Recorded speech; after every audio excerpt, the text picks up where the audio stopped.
The chief act in contemplative prayer is the consent of the will to God's presence and the surrender of ourselves. Contemplative prayer is not a technique. It's true, it makes use of methods, as we saw, using them as a starting point, a diving board, a takeoff point to awaken spiritual attentiveness. But it's not a magic carpet to bliss. It's not a spiritual happy hour. Contemplative prayer is prayer, which means it's a relationship with Christ.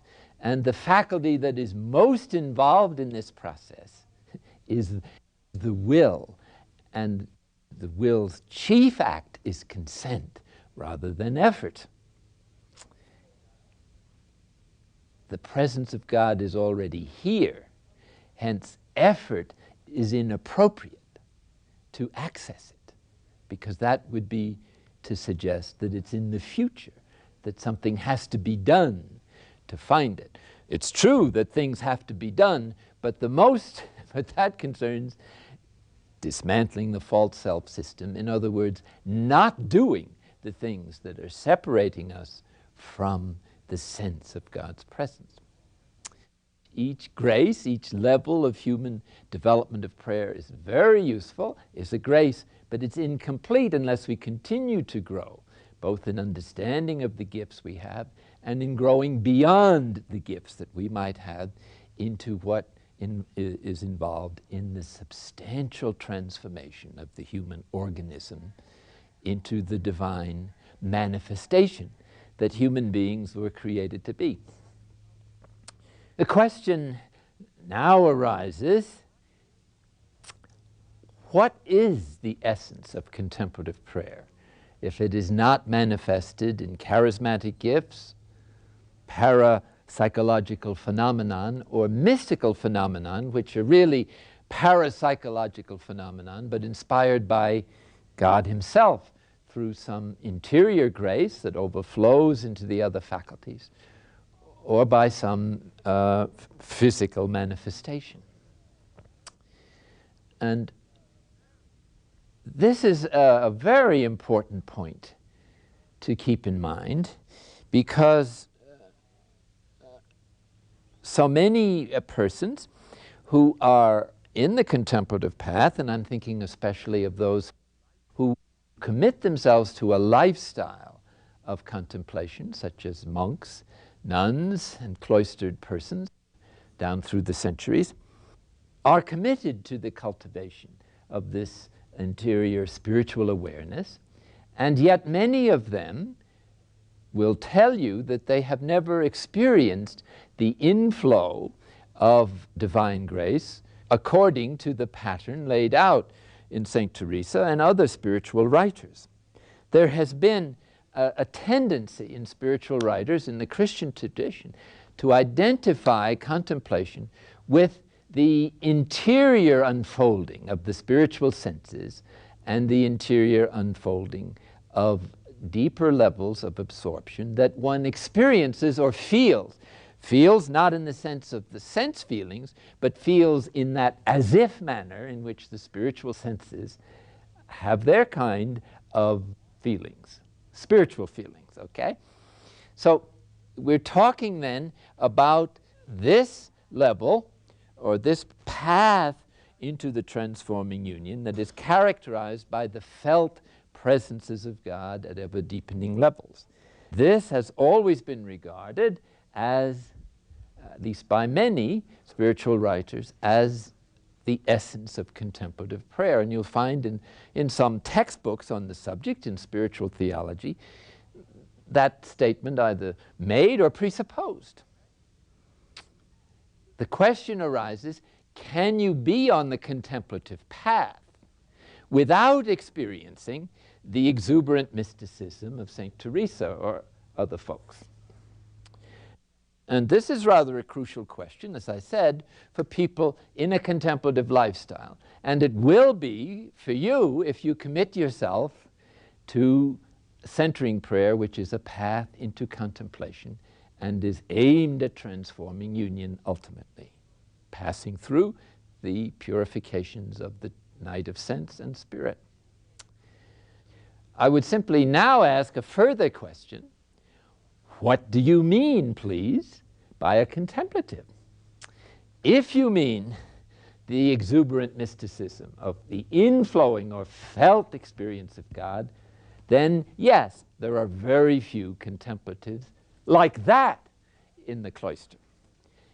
If you mean the essence of contemplative prayer, which is pure faith and which is secret even from the one who is growing or developing, then I would say there are lots of them. I was impressed to see the same evolution of experience repeated in Ruth Burroughs' book, Guidelines to Mystical Prayer, in which she describes two nuns that she was closely and intimately related with. One was a sister in the convent of Carmel, the other was an active religious, very busy, leading a very heavy and draining ministry in the world. Well, it was the active sister, of course, who was the exuberant mystic. And the other sister was the plodding, faithful, obedient religious who practiced contemplative prayer day after day, experiencing it most of the time in the way that we described in the Night of Sense, only it kept on going. And instead of coming out of the Night of Sense, they went into the Night of Spirit without any transition, and hence they kept going, going without any of these spiritual senses manifesting themselves in the way that we spoke of earlier. And Ruth Burroughs says they both arrived at the transforming union at about the same time. The exuberant mystic a little before. St. Teresa says, although it's interpreted in various ways, that interior ecstasy is a shortcut to divine union. So that may be its purpose. It may be a special way of hastening the ordinary process of the dismantling of the false self that has to take place before the transforming union can arise in all its fullness. And so Ruth Burroughs extrapolates that the exuberant mysticism is rare, and it's really a kind of charism to enable these people with a lot of psychological experience to explain it and to share it and to encourage the mass of contemplatives who are led by the secret staircase, or as St. John of the Cross calls it. It's really St. John of the Cross, that great master of the nights, who perceived that contemplation is already present in the Night of Sense. If you remember, his basis for this is the fact that in the Night of Sense, one's interest or value in the projects for happiness that used to absorb all our attention relativizes, because now God is secretly infusing into the spirit the awareness that only God can satisfy the unlimited need of the human spirit for happiness, with its unlimited need for truth and love. No created thing can fill that. Until the Night of Sense, we hope, or we think, or we expect creatures to fill it, or experiences, or something to cover up that basic existential hunger for God. In the Night of Sense, all those measures fall flat, and it's not a rejection of creatures, but simply the awareness, the relativizing of them, so that one sees their true goodness, but no longer tries to extract an absolute happiness from them. And so this is great freedom indeed, but it's uncomfortable, because one mourns for all the good things one is losing without realizing one is well rid of them, at least insofar as one was over-dependent on them for one's happiness. So this brings us then to the great insight of John of the Cross, that contemplative prayer is fundamentally a ray of darkness. He's actually quoting Pseudo-Dionysius, the early Syrian monk of the 6th century, who influenced Christian tradition so deeply and who might be called the founder of apophatic contemplation based on moving beyond all concepts and the human faculties into the undifferentiated presence of God within. And so John of the Cross then, foreseeing some of the insights of quantum mechanics, perceives God then as this immense energy, without giving it that term, that is localized in us.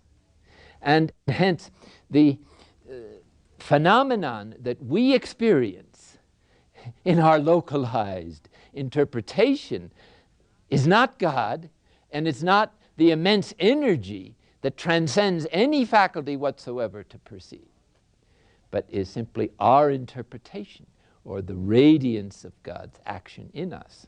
And it's only pure faith, which transcends every human experience, that actually accesses God totally in his purity and all the time. And his example is that if a ray of light went through a perfect vacuum, you would not know it was there, because there was no dust which the energy could reflect upon. What we see as light is only the reflection of energy. And what we perceive as spiritual light is only the reflection of the divine energy. And what we feel in our spirits even is only a reflection. It's pure faith that accesses the whole of God, provided you consent, and provided you don't demand of it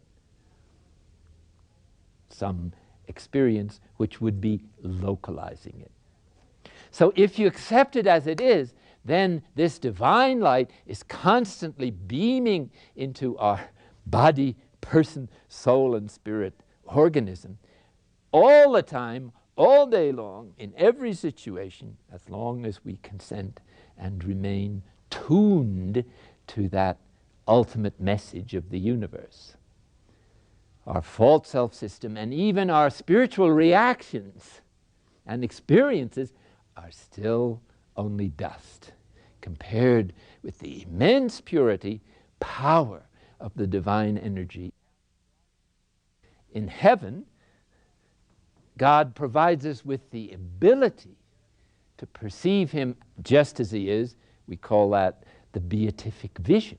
In this life, it is not possible to see him just as he is and live according to John. But we can consent to knowing him in the darkness of faith. And in that darkness arises the invincible conviction of his presence. When that is a habit and established, you're in the transforming union, which is the restructuring of consciousness, not just an experience or set of experiences. And hence, if we could grasp that insight of John of the Cross, it would free us from an immense amount of distress in the journey. Most of our troubles come from our expectations which are not fulfilled, from not meeting some standard that is written in a book, or which is the common agreement of spiritual directors in our time. The narrow way leads to life. And this teaching of John of the Cross is all the difference between taking an express elevator to the top of the Empire State Building, or whatever the equivalents are, or taking a local. Now, if you take the local, it stops at every floor. And at every floor, the view is better. The vista is more magnificent. The real estate is more expensive. So the wisdom then, since life is short, of starting early on this journey and taking the express elevator to the top is disregard all the phenomenon that might occur in between as a byproduct of the unloading of the unconscious, or of the purification of our potentialities from the straitjacket of false self programs for happiness that are involved in trivia. The ray of darkness, then, is the way of pure faith, which perseveres in the contemplative practice without thinking of self, worrying about where one is on the journey, comparing oneself with others, judging others' gifts as better than ours and feeling jealous, all this nonsense is wiped out if you recognize and surrender to the essence of the spiritual journey, which is to accept God as he is and where he is, which is in our inmost being, in pure faith, and to surrender ourselves to that presence and to whatever the psychological content of our prayer is. To return a moment to Ruth Burroughs' experience, this dear nun who had plodded all the way, never had any felt experience of the inflow of grace, but had persevered in her prayer when it was dull, boring, no change, routine, same old faults, same old distractions, same struggle with primitive emotions, same unloading of trauma from early childhood. At some point, she was walking in the garden on a retreat day, and all of a sudden, she was aware that she was completely changed, that the I of her ego identity had just reduced itself virtually to nothing. And the big I am of God and the presence of the risen Christ within her just grew bigger and bigger, so that the source of her identity was now no longer the self that she had known, but the true self of Christ's presence within her and the risen life of Christ manifesting itself in everything she did, wherever she went, sleeping or waking, and which was in communicating to her the energy to fulfill her vocation with unwearying and tireless determination. Thus, it's commitment to the journey and fidelity to the practice that leads to transforming union, not experiences. Now, experiences may help to bring you to this disposition, and even your mistakes and how you handle them, God uses to help you. And sometimes you need them in order to heal the wounds of the emotions, so that if no one else ever loved you, at least you know that God loves you, and he proves it by these lovey-dovey embraces or whatever you need. But once your emotions have been healed, then he gets down to business and begins to treat you like an adult, and you're in for the narrow path that leads to life, the way of pure faith, and to manifest that conviction in your relationships. Pure faith, then, is not just an interior state. If the divine energy of pure faith is beaming into your spirit all the time, then it's going to have an effect in your life. And this is what Jesus meant when he said, "By your fruits you shall know them." So the person who is moving towards or in transforming union is manifesting who they really are by how they live. And so there is then a lights on mysticism and a lights off mysticism. It's a blank, you don't see it. Or as John of the Cross describes it, it's a hidden staircase. So to use that symbolism, some people are invited into the interior castle of St. Teresa through the front stairs, but others are referred to the service entrance, the back stairs. And so they climb through the back stairs, a hidden entrance which is not known even to themselves, and that's really hidden. What difference does it make as long as you get in the house and start climbing? So to make the front stairs everything and to disregard the back stairs is to make a serious mistake. The divine light of faith, sheer energy, is entirely ours by consent. And by giving ourselves to that presence, it heals the wounds of a lifetime and brings us secretly, step by step, to the transforming union and then to all the fruits of the Spirit and the Beatitudes, along with the immense energy to serve our community, the Church of God, and the whole human family, and to enter into fully Christ's redemptive program, which is to transmit to every human being the divine light, life and love in its maximum.